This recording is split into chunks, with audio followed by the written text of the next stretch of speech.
Stands with in the moments, जिसमें हम देख रहे थे मोमेंट इन द टाउन्स। हमने देखा कि किस तरह से लोग विदेशी कपड़ों को जला रहे थे, शराब की दुकानें बंद हो गई थी, है ना, और भी बहुत सारी चीज़ें जिन पर रोक लगाई गई, बॉयकॉट कर दिया गया, खरीदना और बेचना बिल्कुल बंद कर दिए गए। हर चीज़ जो भी विदेश से चीज़ें आती थी, हर चीज़ को खरीदना बंद कर दिया, हर चीज़ को बेचना बंद कर दिया। और ऐसे करते करते ये देखने में आता है कि जो 102 करोड़ का जो ट्रेड था वो 57 करोड़ पर आकर रुक जाता है। आज के समय में 57 करोड़ सुनने में मे बी छोटा आंकड़ा लगता होगा, लेकिन उस समय के लिए ये बहुत बड़ा नंबर था, है ना।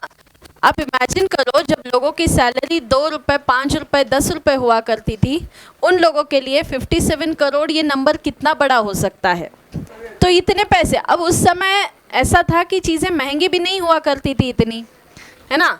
2-3 रुपयामध्ये तर महिन्याचं अख्खं राशन यायचा, अख्खं राशन येत होतं। 5-10-12 रुपये पगार असायचे लोकांना, कोणाला 10 रुपये, कोणाला 15 रुपये, कोणाला 20 रुपये, असे तर पगार होते, बरोबर। तो इसी तरह जो है समय बीतता गया और धीरे धीरे धीरे जो है काफ़ी सारा हमने फॉरेन गुड्स एक्सेप्ट करना बंद कर दिया। लेकिन उसके बाद कई रीजंस के कारण ये मोमेंट जो है वो स्लो डाउन होता हुआ हमें नज़र आता है, ठीक है। जैसे कि अब तक हमने देखा कि मोमेंट काफ़ी अच्छा रेज हो रहा था, सपोर्ट कर रहे थे लोग, लेकिन ये मोमेंट इतना सक्सेसफुली रन होने के बाद भी एक समय के बाद मोमेंट कैसा हो जाता है, स्लो डाउन हो जाता है।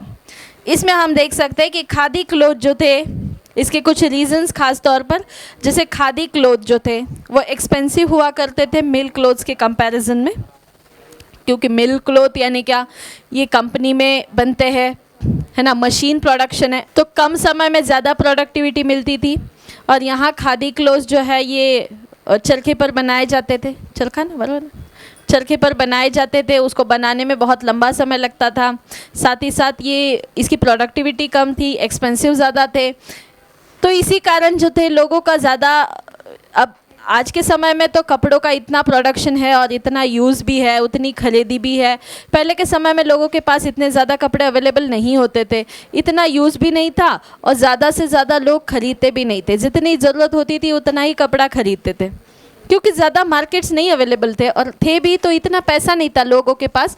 तो इस तरह से जो है धीरे धीरे ये मोमेंट हमें दिखता है कि स्लो डाउन होते चला जाता है। फिर कहा गया है कि how then they could boycott mill cloth for too long. अगर इसी तरह सिचुएशन रही तो आपको क्या लगता है कि क्या वो लंबे समय तक मिल के कपड़े यूज़ करना बंद कर देंगे? नहीं, कुछ समय के लिए इंसान एक बार खादी का कपड़ा पहन भी लेगा, खादी यूज़ कर लेगा, लेकिन खादी का पता है क्या होता था कि एक्सपेंसिव आते थे, प्लस ये प्योर कॉटन से बनाए जाते थे। पानी में जो है धोने के बाद अगर काफ़ी लंबा यूज़ चला तो ये फट जाते थे, क्योंकि कॉटन के कपड़े एक समय के बाद फटने लगते हैं। लेकिन वही मिल के कपड़े जो मिक्स होते हैं ना, वो जल्दी नहीं फटते, है ना। सिंथेटिक फाइबर जो होता है वो जल्दी फटता नहीं। तो ये सिंथेटिक फाइबर्स के जो कपड़े थे, लोगों को ज़्यादा ज़रूरी क्या था कि बस कपड़ा मिले, है ना। उनके लिए ये नहीं है कि क्या यूज़ करना है क्या नहीं, उनके पास ऑप्शन नहीं होता था, क्योंकि ज़्यादातर ये लोग मिडिल क्लास फैमिली से ही होते थे। इनके पास सबसे पहला सवाल ये होता था कि तन ढकने के लिए कपड़ा अवेलेबल होना चाहिए, ठीक है, और वो भी बजट में। कोई चाहेगा क्या कि ओवर बजट कपड़ा खरीदे? नहीं, बिल्कुल पसंद नहीं करेगा। इसीलिए लोग ज़्यादा समय तक इस खादी को अफोर्ड नहीं कर पा रहे थे, और उन्होंने कहीं ना कहीं, यानी कि एक लंबे समय के बाद वो कहीं ना कहीं सिंथेटिक को चूज़ करने लगे वापस, और फिर एक बार वो मिल के कपड़े खरीदने लग गए, ठीक है। And then similarly boycott of the British institution posed a problem. जिस तरह से हमने देखा था कि बच्चे स्कूल नहीं जा रहे थे, टीचर्स स्कूल पढ़ाने नहीं जा रहे थे, है ना, और फिर लॉयर्स काम नहीं कर रहे थे, एडमिनिस्ट्रेटिव जो लोग थे वो ऑफिस अटेंड नहीं कर रहे थे। क्या लगता है कितने समय कोई घर पे बैठेगा? एक बच्चा घर पे बैठेगा कि नहीं, मैं मोमेंट के साथ हूँ, मैं स्कूल नहीं जाऊँगा। 6 महीने बीत गए, साल बीत गया, व्हाट ही विल थिंक और व्हाट शी विल थिंक कि यार ये मोमेंट कब ख़त्म होगा, मैं कब वापस स्कूल जाऊंगा, मोमेंट से तो साल भर से कुछ नहीं हुआ, ज़्यादा से ज़्यादा अंग्रेज़ की क्या हुई है, इकोनॉमिकली पावर डाउन हो गई है, वो तो देश छोड़कर जाने का कोई नाम नहीं ले रहे। तो ऐसे समय में उन्होंने ये सोचा कि हम फिर एक बार क्या कर लेते हैं, ज्वाइन कर लेते हैं। आई बात समझ में? इन सारे कारणों से क्या हुआ बेटा, मोमेंट लूज होने लगा, मोमेंट स्लो डाउन होने लगा। अब वो कहते हैं so Indian institutions had to be set up so that they could be used in a place of British one. Actual में होना क्या चाहिए था कि जो ब्रिटिश इंस्टीट्यूशंस आप छोड़ रहे हो उसके अल्टरनेटिव में आपको कोई इंडियन इंस्टीट्यूशन मिलना चाहिए था, बराबर। मान लो बच्चा स्कूल में पढ़ रहा है लेकिन स्कूल उसने छोड़ दिया, अब वो स्कूल छोड़ेगा तो उसे आगे पढ़ने के लिए इंडियन स्कूल होना चाहिए, लेकिन ये अल्टरनेट ऑप्शंस इंडिया में नहीं थे।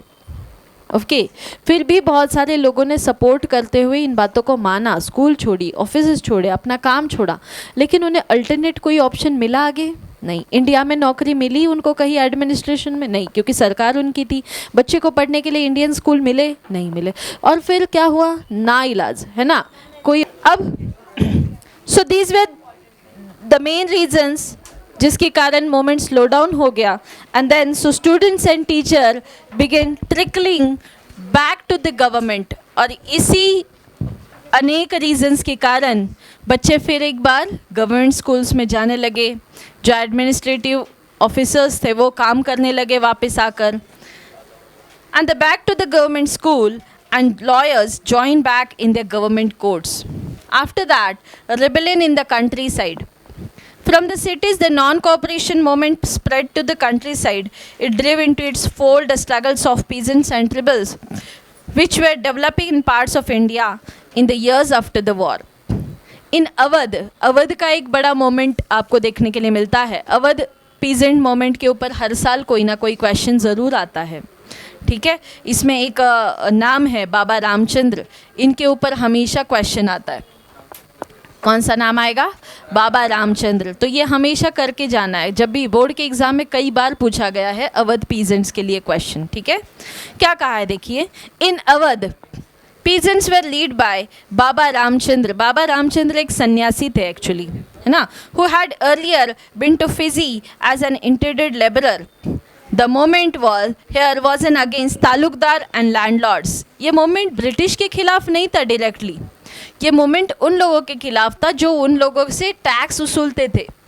टैक्स वसूलने वाले को वो जो उस समय लोग थे उन्हें तालुकदार या लैंडलॉर्ड्स कहा जाता था, ठीक है। तो ये बेसिकली ये करते क्या थे, अंग्रेज़ के कहने पर टैक्स लेते थे, है ना। तो डायरेक्टली अंग्रेज़ से लड़ाई नहीं थी, लड़ाई थी तालुकदार से और लैंडलॉर्ड से। And then who demanded from peasants exorbitantly high rents and variety of other cess. Cess यानी टैक्स का ही टाइप होता है, which is also known as a cess. Cess समझते हो, CESS, cess. Cess is a kind of tax only. Peasants had to beggar and work at landlord's farm without any payment. बेगार का मतलब होता है ऐसे लेबर जो विलेजर्स है ना, जो विलेजर में जो लोग हैं, जो विलेजर्स है, जो लोग हैं, वो ऐसे लेबर बनाते थे या ऐसे काम कराने लगाते थे कि उसे कोई पेमेंट नहीं मिलता था उस काम के बदले, मतलब ठीक है। They have to work without payment, कोई पैसा नहीं मिलता था, उसे बेगर कहा जाता था, बेगार या बेगर भी कहते थे, ठीक है ना। लेबर का फॉर्म है ये, लेबर। अब लेबर कैसा है, लेबर के एक वेजेस होते हैं, वेजेस यानी सैलरी, ठीक है। एक सर्टेन अमाउंट सैलरी दी जाती है, वेजेस दिए जाते हैं, लेकिन बेगर के कोई वेजेस नहीं होते थे, कोई अमाउंट ऑफ मनी उसे उस काम के बदले में नहीं मिलता था, which is known as a begar. Okay, तो अगर इनकी बात नहीं मानी, किसकी, तालुकदार या लैंडलॉर्ड्स की बात अगर नहीं मानी, इनका समय से सेज अगर नहीं दिया यानी टैक्स नहीं चुकाया, तो ये उन्हें क्या रखते थे, बेगार बना के रखते थे, है ना, यानी फ्री का लेबर बना के रखते थे। आना है, उनका काम करना है और जाना है, उसके बदले में कोई पैसा नहीं, कुछ नहीं, ठीक है। इस तरह का सिस्टम उन्होंने चलाए रखा था। And then as tenants they had no security of tenure, being regularly evicted, so they could acquire no right over the leased land. The peasants movement demanded a reduction of revenue, abolition of beggar and social boycott of oppressive landlords. तो उन्होंने क्या कहा कि हमें तो हमारे tenant की कोई सिक्योरिटी नहीं है, पता नहीं हमारी ज़मीन कब चली जाए। मेहनत तो हम कर रहे हैं ना ज़मीन पर, लेकिन क्या वो ज़मीन उनकी कही जा सकती थी? नहीं, मेहनत वो करते थे, अनाज वगैरह जो भी प्रोडक्टिविटी है वो लैंडलॉर्ड्स लेकर जाते थे। साथ ही साथ वो कहते हैं इनकी जो है वो डिमांड्स क्या है, डिमांड्स है कि अबॉलिशन कर दो, बेगार इस चीज़ का अबॉलिशन कर दो, बेगार सिस्टम को मिटा दो, एंड देन अप्रेसिव लैंडलॉर्ड्स को हटाना है सोसाइटी से, ये भी इनकी डिमांड है। ठीक है, फिर कहते हैं कि इन मेनी प्लेसेस नाई धोबी बांध were organized by panchayats to deprive landlords of the services of even barber and washerman। नाई धोबी यानी बाल काटने वाला, कपड़े धोने वाला, है ना, इनके लिए भी जो है कई तरह के नियम बनाए रखे थे, है ना। तो इन्हें जो है एक तो निचले स्तर पर देखा जाता था बहुत ही, नाई धोबी को, और साथ ही साथ लैंडलॉर्ड्स इन पर हुकूमत जमाते थे। And then in June 1920, Jawaharlal Nehru began going around the villages in Awadh, talking to the villagers and trying to understand their grievances। फिर साथ ही साथ 1920 के समय में जवाहरलाल नेहरू खुद अवध जाते हैं और इन समस्याओं पर जो है बात छिड़ती है कि किन बातों को लेकर इनको, इनकी डिमांड्स को जो है फुलफ़िल करना है, क्या अबॉलिश करना है, ये क्या चाहते हैं एक्चुअली वहाँ के विलेजर्स। और फिर इनसे बात होने के बाद इनकी बात होती है बाबा रामचंद्र से, जो कि वहाँ के सन्यासी थे लेकिन लीडर माने जाते थे पीजेंट्स के। And then within a month over 300 branches had been set up in the villages around this region। So when the non-cooperation movement began with the following year, the effort of the Congress was to integrate the Awadh peasant struggle into the wider struggle।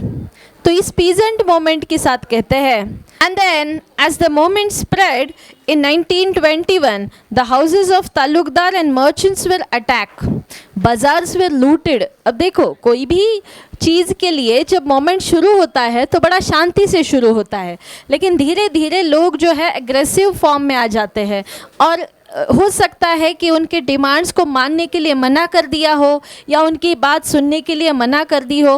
तो ऐसे समय में लोगों ने बिना किसी बात को आगे सोचे समझे सीधा उन जो तालुकदार थे, जो लैंडलॉर्ड्स थे, उनके घरों पर हमला कर दिया, बाज़ारों को लूटा गया। ठीक है, अब वो सीधा वायलेंस करने लगे। अब वो नॉन वायलेंट तरीके से लड़ रहे हैं क्या? नहीं, वो वायलेंस के साथ लड़ रहे हैं, उन्होंने हमला बोल दिया है सीधा। And in many places local leaders told peasants that Gandhiji had declared that no taxes were to be paid and land was to be redistributed among the poor। और इतना ही नहीं कि जो लैंडलॉर्ड्स है, जो बेगर्स है, जिनकी कोई ज़मीन तक नहीं है, उनको सीधा सीधा बिना टैक्स के आपको ज़मीनें दे देनी है। वो अपना कमाएंगे, उसके ऊपर अनाज उपज करेंगे और अपना पेट भरेंगे, उनसे कोई टैक्स, कोई टेनेंट, कुछ नहीं लिया जाएगा। The name of the Mahatma was being invoked to sanction all actions and aspiration। तो यहाँ पर महात्मा गांधी का एक बड़ा योगदान मिला। ठीक है, साथ ही साथ बाबा रामचंद्र और जवाहरलाल नेहरू का भी नाम इससे जुड़ा हुआ है। Tribal peasants interpreted the message of Mahatma Gandhi, an idea of Swaraj, yet another way in the Gudem Hills of Andhra Pradesh। इसके बारे में भी क्वेश्चन आता है। The place which location they have asked, Gudem Hills of Andhra Pradesh, for instance a militant guerrilla movement spread। इसके ऊपर question आता है, मैं फिर बता रही हूँ, है ना, गुरिल्ला मूवमेंट स्प्रेड हो जाता है। In the 1920 not a form of struggle the Congress could approve, he is the another forest region the colonial government had close large forest areas preventing people from entering the forest to graze their cattle. होता क्या है कि समय है 1920 का, समय है 1920 का। 1853 के आसपास गवर्नमेंट जो है हमारे यहाँ रेलगाड़ी जो है बनाना शुरू कर देती है, पहली रेलगाड़ी इंडिया में स्टार्ट हो जाती है। लेकिन समय ऐसा था कि उस समय रेलगाड़ी जो थी लकड़ी से बनाई जाती थी और लकड़ी का बहुत ज़्यादा यूज़ होता था रेलगाड़ियों में। ठीक है, जो पहली रेल बनी तो उसके बाद जो है लोगों ने, आपने पढ़ाई है कि रेलगाड़ी का यूज़ किस तरह से बढ़ा। एंड देन जो रेलगाड़ी बनाने के लिए एक अच्छी fine quality of would timber चाहिए, है ना। अब वो टिम्बर कहाँ से आएगा, लकड़ा कहाँ से आएगा, तो उस लकड़ी के लिए इन्होंने स्टार्ट किया कि जो ट्राइबल कम्युनिटीज़ है जो फॉरेस्ट में रहती थी, है ना, तो ये क्या करने लगे अंग्रेज़ कि उनको फॉरेस्ट से हटा देना है। ट्राइबल कम्युनिटी जो अब तक फॉरेस्ट में रहती आई थी, उनको कहा कि तुम्हें फॉरेस्ट छोड़ना होगा। अब ये फॉरेस्ट सारे हमारे रिजर्वेशंस में आएंगे, है ना। अब सरकार इनकी निगरानी रखेगी, आपको फॉरेस्ट में ना रहने मिलेगा, ना फॉरेस्ट की रखवाली करनी है, ना फॉरेस्ट का आपका ऊपर कोई अधिकार है, आप फॉरेस्ट के ऊपर कोई अधिकार अपना जमा नहीं सकते। वरना इंडिया के जो ट्राइबल पीपल थे फॉरेस्ट में ही रहते थे, ठीक है, अभी तक का यही रिचुअल था। लेकिन फिर अंग्रेज़ों के कहने के बाद उन्हें जो है कई लोगों को फॉरेस्ट छोड़कर सिटीज़ की तरफ आना पड़ा। इन ट्राइबल पीपल्स ने ना एजुकेशन लिया था, ना इन्हें सोसाइटी के बारे में अन्य चीज़ें पता थी, तो ये लोग बहुत ही निचले स्तर का, जैसे सामान ढोना, वज़न उठाना, है ना, इस तरह का काम करके अपना पेट पालते थे। क्योंकि इन्होंने अब तक क्या काम किया था, मेडिसिनल प्लांट्स इकट्ठा करना या फिर फॉरेस्ट रिलेटेड जो भी वर्क होते थे, ये इन्हीं से उनका गुजारा चलता था। बार्टर सिस्टम से ये लोग काम करते थे, या पैसा लगा भी तो बेचकर उससे पैसा अवेलेबल करते थे, जैसे फॉरेस्ट से लकड़ियाँ लाना, हाथी के दांत लाना, हाँ, और आयुर्वेदिक चीज़ें लाना, इन सब चीज़ों से जो है, तो इन लोगों ने ऐसा कहा गया इनसे कि आपने जो है जंगलों छोड़कर कहाँ जाना है, सिटी की तरफ चले जाना है। जंगलों में रहने के लिए उनको जगह नहीं दी गई, और सारे के सारे फॉरेस्ट किसके रिजर्व में आ गए, अंग्रेज़ों के, ब्रिटिशों के रिजर्व में आ गए। ज़्यादा से ज़्यादा उन्हें इस चीज़ की परमिशन दी गई कि वो क्या कर सकते हैं, जैसे कि सिक्योरिटी गार्ड नहीं किसी चीज़ की रक्षा करता है, बस ट्राइबल पीपल को बस इतना ही अलाउड था कि वो एक सिक्योरिटी की तरह काम कर सकते, वो बिना पूछे उसमें कदम तक नहीं रख सकते। हाँ, अभी तक कैसा था कि फॉरेस्ट वेयर ऑल अलाउड, कोई भी जा सकता है, रह सकता है ना। लेकिन अब उन्होंने पूरी तरीके से बंधन लगा दिया कि फॉरेस्ट में कोई एंटर तक नहीं करेगा। साथ ही साथ उनके जो कैटल्स होते थे, डोमेस्टिक एनिमल्स जो होते थे, उनको ग्रेज करने के लिए, उनको चारा खिलाने के लिए वो फॉरेस्ट में लेके जा सकते थे। अब उनके ऊपर वो भी बंधन है कि वो उन्हें भी अंदर चारा खिलाने तक नहीं ले जा सकते अपने कैटल्स को। आई बात समझ में? अगर कोई गलती से चला जाता ना तो उसे कड़ी से कड़ी पनिशमेंट देते। तो इस तरह से उनके नियम बने हुए थे। ये नियम बना कब से? जब रेलवे बनी, ठीक है। अब ये नियम बनाने की ज़रूरत इसलिए पड़ी ब्रिटिश को क्योंकि रेलवे में उस समय लकड़ी लगती थी ना, तो लकड़ी लाएंगे कहाँ से? तो यहाँ से। और उनका ये भी कहना होता था कि ज़्यादा से ज़्यादा क्या पेड़ होने चाहिए, सारे जो बड़े बड़े लकड़ी दे सके, जैसे सागवान, देवदार, है ना, ऐसे पेड़ों को ही ज़्यादा से ज़्यादा लगाने हैं। और इन पेड़ों को वो काट कर इसकी लकड़ी लेके जाते थे।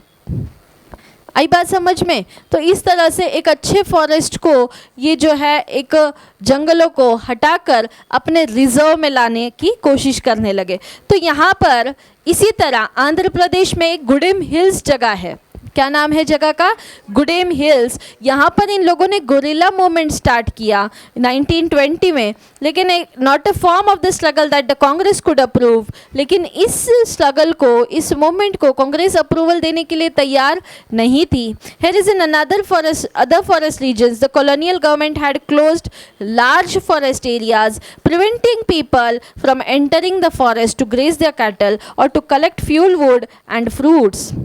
This enraged hill people. Not only were their livelihoods affected, but they felt their traditional rights were being denied. क्योंकि जो आदिवासी लोग, जो ट्राइबल लोग होते हैं, उनका तो पूरा जीवन ही फॉरेस्ट से जुड़ा होता है। वो बिल्कुल भी, है ना, आपको पता होगा कि उनका भगवान भी वो पेड़ में ही पूजते हैं, है ना। एक पर्टिकुलर एरिया वो रिजर्व रखते हैं, जिसे वो भगवान के लिए रिजर्व रखते हैं, ऐसा माना जाता है। आपने देखा होगा, कांतारा मूवी में दिखाया है, देखो उस तरह से। And then when the government began forcing them to contribute bigger for road building, अब गवर्नमेंट ने जब इन्होंने पूछा कि हम कहाँ जाएंगे, क्या खाएंगे, ना हमने पढ़ाई लिखाई की है, ना हमने स्कूल एजुकेशन लिया है कि आप वकील, प्रिंसिपल, लॉयर, इंजीनियर ऐसा कुछ बने, हम तो जन्म से ही फॉरेस्ट में रहते आए। तो गवर्नमेंट ने उन्हें कहा कि हम रोड बना रहे हैं, सड़क, तुम उसमें काम कर लो। किस बात का? जैसे मैंने कहा ना, मिट्टी उठाने का, वज़न उठाने का, इस तरह के काम उन्हें देने के लिए गवर्नमेंट ने कहा कि हम तुमको वो काम देंगे, सिटी में रहो, रोड बनाओ, फॉरेस्ट छोड़ दो। ऐसा किसने कहा? गवर्नमेंट ने कहा। किसको कहा? हाँ। And then the hill people revolted, जो वहाँ रहते थे गुडेम हिल्स में जो लोग रहते थे, उनको ये बात अच्छी लगी क्या? नहीं लगी। वो चाहते थे कि ऐसा ना हो, वो रिवॉल्यूशन के लिए आ गए, रिवोल्ट चाहते थे। And the person who came to lead this interesting figure, है ना, इसके लीडर बन के जो आगे आए, उनका नाम था अल्लूरी सीताराम राजू। ठीक है, इस मोमेंट के लिए जो आगे आते हैं उस व्यक्ति का नाम था Alluri Sitaram Raju. He claim that he had a variety of special powers. उसने कहा कि मेरे पास बड़ी पावर्स है, हाँ मेरे पास बड़ी पावर्स है, मैं कुछ भी कर सकता हूँ। And then what kind of powers he were having, देखो जैसे वो कहने लगा, he could make the correct astrological prediction, मैं बिल्कुल सटीक एस्ट्रोलॉजिकल प्रेडिक्शंस बता सकता हूँ। एंड हील पीपल, मैं लोगों को ठीक करता हूँ, कोई भी दुख दवा दर्द देकर मैं ठीक कर देता हूँ।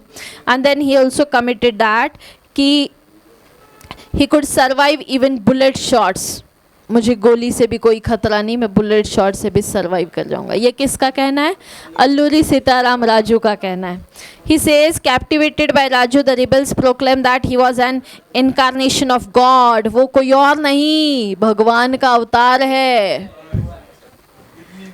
ना। साउथ में तो मानते हैं ऐसा, तो अल्लूरी सीताराम राजू को वो मानने लगे भगवान का अवतार। Raju talk of the greatness of Mahatma Gandhi, said he was inspired by non cooperation movement and persuaded people to wear khadi and giving up drinking, but at the same time he अरेस्टेड that India could be liberated only by the use of force not non violence. लेकिन उसका एक ही कहना था कि non violence के साथ हम नहीं जीतेंगे, लिबरेशन चाहिए, आज़ादी चाहिए, आज़ादी की गुहार लगाओ, है ना, भले ही उसके लिए जान गंवानी पड़े। इस तरह चुपचाप बैठकर नॉन वायलेंस का सहारा लेकर हम शायद आज़ाद नहीं हो सकते। तो आगे कहता है कि the Gudem rebels attack police stations, attempted to kill British officials and carried on guerrilla warfare for achieving swaraj. इन गुडेम हिल्स के लोगों ने पुलिस स्टेशन पर अटैक किया, उन ब्रिटिश लोगों पर अटैक किया, लेकिन होता क्या है, Raju was captured and executed in 1924 and over time became a folk hero. और वो कहानी के एक हीरो बनकर रह गए। अंग्रेज़ उन्हें पकड़ कर ले आई, उसके बाद पता नहीं उनका क्या हुआ, लेकिन कहानी में वो एक हीरो का पात्र बनकर रह गया। Alluri Sitaram Raju, Swaraj in the plantations पढ़ते, सबको समझ में आया? दो मोमेंट्स पढ़ाया मैंने, एक अवध का, एक अल्लूरी सीताराम राजू गुडेम हिल्स का, दोनों समझ में आए? ठीक है, एक एक पार्ट समझो बेटा, पूरा नेशनलिज्म समझने की कोशिश मत करो, एक एक मोमेंट को समझते चलो, है ना। आगे बढ़ते, स्वराज इन द प्लांटेशंस की बात करते। Workers too had their own understanding of Mahatma Gandhi and the notion of swaraj. अब इन्हें आज़ादी चाहिए, अब ये स्वराज नाम से क्या चाहते हैं? स्वराज चाहते हैं, स्वतंत्र राज व्यवस्था, है ना। For plantation workers in Assam, freedom mean the right to move freely in and out of the confined space in which they were enclosed, घिरे हुए, एनक्लोज यानी जिसे घिरे हुए चारों तरफ से। And it meant retaining a link with the village from which they had come. Under the Inland Immigration Act of 1859, कौन सा एक्ट बनाया यहाँ ब्रिटिश ने? Inland immigration act. Inland immigration act establish होता है, ये एक्ट आया 1859 में, where plantation workers were not permitted to leave the tea gardens without permission. इसमें क्या होता है कि जो आसाम, आसाम पता है सबको, हाँ, तो आसाम में ना चाय के बागान होते हैं, ठीक है, बागान नहीं समझता, चाय की खेती, ठीक है, चाय के बादाम नहीं, चाय के बागान, चाय की खेती। तो चाय की खेती पता है आपको बच्चों, हमेशा इसी स्लोप पे होती है ना।